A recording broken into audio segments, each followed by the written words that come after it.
Susan Smith James here. I had some questions, some people asked questions about how I make all the textures in my pots.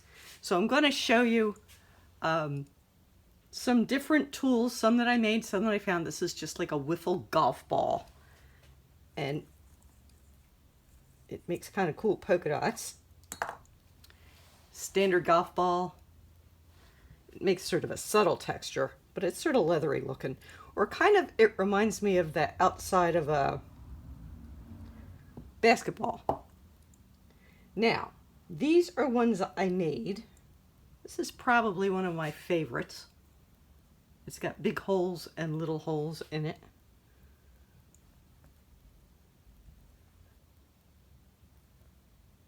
And you just roll them on the clay, on the slabs. Really cool. I like that one. I don't know if you can see it on the video. We'll see how it shows up. This is another one of my favorites. It has lines and holes. I use this for kind of underwater things a lot. Makes neat patterns. This one is just little balls of clay added to the outside.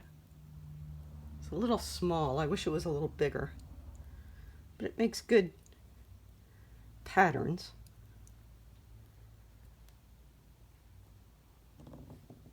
That was cool. Same thing, smaller ball, smaller holes than the first one.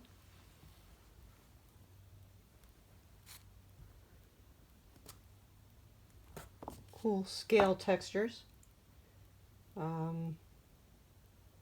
I'll show you the rollers on the other side. Well, here, we got a little space. This one's kind of subtle. It's like the golf ball.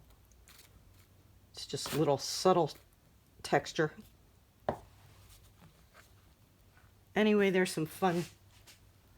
I don't know, can you see all of them? Polka dots. There you go. Kind of an idea. I'm going to flip it over and show you these rollers. Now this is one I made that's like a tube with coils on it. Just made a pattern, just random, did whatever I felt like. Comes out really cool though when you roll it.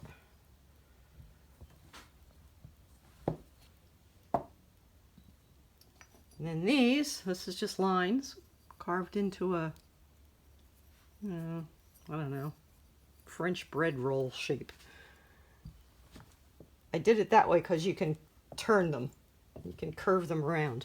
And here's one, just a bunch of little half shapes. Makes really good scales. I have to push kind of hard. I don't know if you're going to be able to see these. Can you see these scales, the cool scaly scales they made? And, you know. Well, there I was making a peaceful texture video, and some sort of tornado warning popped up on my phone and screamed. So here's some of the things finished. So you can see, after they're glazed, they really show up kind of neat. This is a mermaid tail vase. But see, this texture was done with this thing. This lines, cool lines. I like to make vases with my tools that I make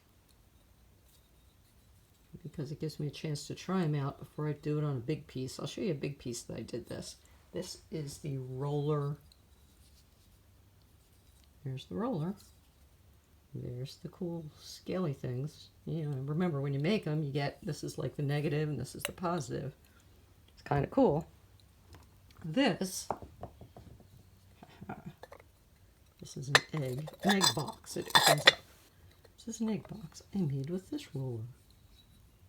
And it partly depends on, you know, the kind of glazes you choose that will stick in the textures to make it show up. I call these Dragonish Vases because I use my dragon textures. And that's this little ball that has, you know, big shapes and little shapes in it. Comes out nice and random. I like it.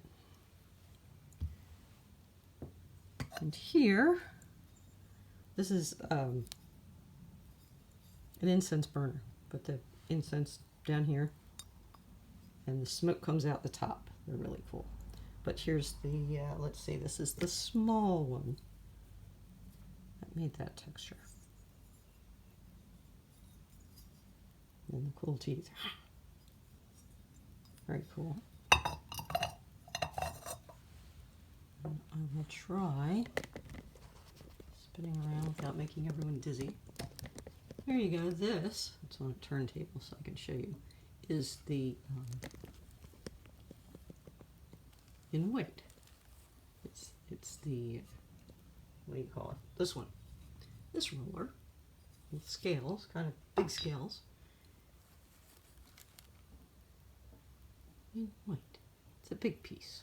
I made that after I used it on some other things. And there's some plastic in the way. If you, oh, I can't go down any lower. There you go, and there's a little fish hiding underneath. So, textures, rollers. You asked. That's how I make textures, some of them. I have some other tools too. We'll do another video with that. Talk to you later. Bye.